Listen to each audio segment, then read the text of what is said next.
প্রতিদিন আমরা যে বাক্যগুলো ব্যবহার করি প্রতিদিনের কথা বলার সময়, সেই বাক্যের মধ্যে থেকেই কিছু পরিচিত বাক্য নিয়ে আজকের এই ভিডিও।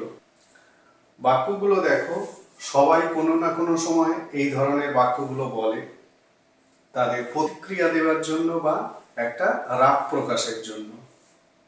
যেমন, আমাকে চোখ দেখাচ্ছ কেন?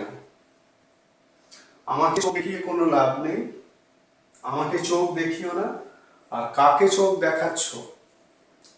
খুবই পরিচিত বাক্য, সবার মুখে মুখে এই কথাগুলো ঘোরে।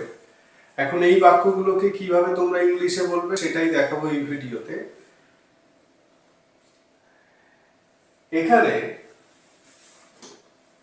যে জিনিসটা তোমাদের জানতে হবে সেটা হলো চোখ দেখানো। এই চোখ দেখানোটাকে কিভাবে তোমরা ইংলিশে বলবে।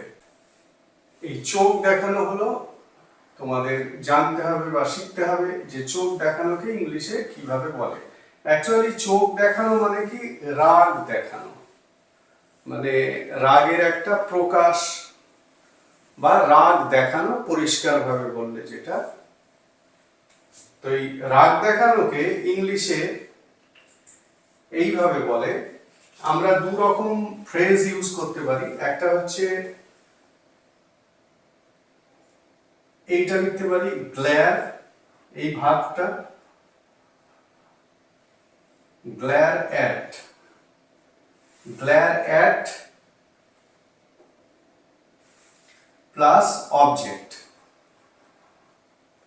গ্ল্যার অ্যাট প্লাস অবজেক্ট। অবজেক্ট মানে এখানে যাকে সাবজেক্ট হিসাবে মানে বোঝা যাচ্ছে, বা এখানে অবজেক্ট পরিষ্কার দেখাই যাচ্ছে, আমাকে আমাকে, তো সেইটাই বসবে এই অবজেক্টের জায়গায়, গ্ল্যার অ্যাট।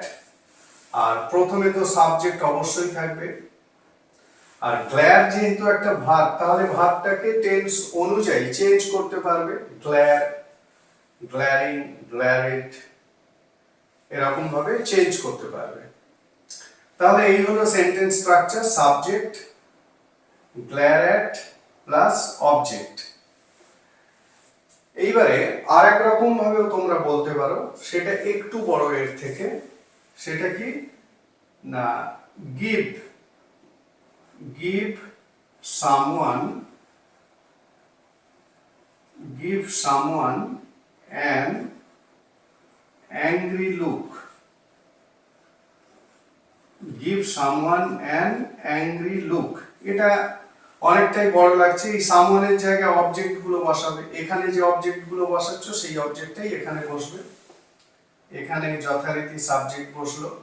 তাহলে এই হলো দুটো স্ট্রাকচার, মানে দু রকম ভাবে ইংলিশটাকে বলতে পারো, যেটা তোমাদের সুবিধে হবে সেইভাবে বলবে।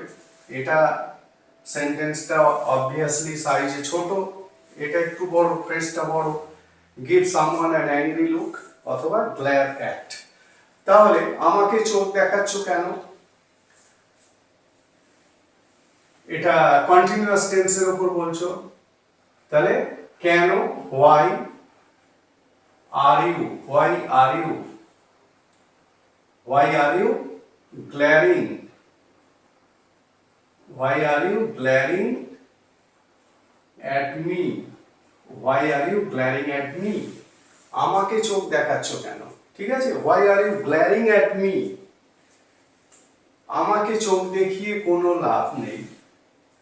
ইট দিয়ে বলতে পারো, দেয়ার দিয়ে বলতে পারো। দেয়ারটা ভেরি ভেরি কমন, ন্যাচারাল লাগবে ইংলিশটাকে। তাহলে দেয়ার, there is no point, there is no point, no use, যেটা খুশি ইউজ করতে পারো। there is no point glaring at me, there is no point glaring at me, আমাকে চোখ দেখিয়ে কোনো লাভ নেই।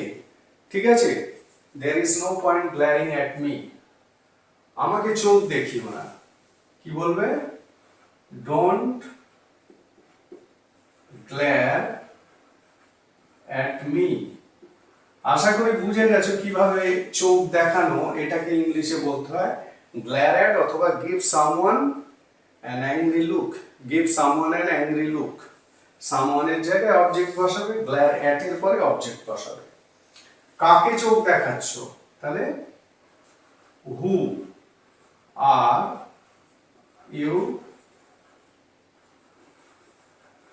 গ্লেয়ারিং অ্যাট, ঠিক আছে, কাকে চোখ দেখাচ্ছ, হু আর ইউ গ্লেয়ারিং অ্যাট। বোঝা গেল কিভাবে চোখ দেখানো মানে রাগ প্রকাশের ভঙ্গিতে আমরা যখন কথা বলি, মানে কেউ যখন তার রাগটাকে প্রকাশ করতে চায় তখন চোখ দিয়ে কথা বলে, যেন মানে চোখের মধ্যে দিয়ে রাগটাকে প্রকাশ করে। তো সেই চোখ দেখানো এর ইংলিশটা হচ্ছে গ্লেয়ার অ্যাট বা give someone an angry look.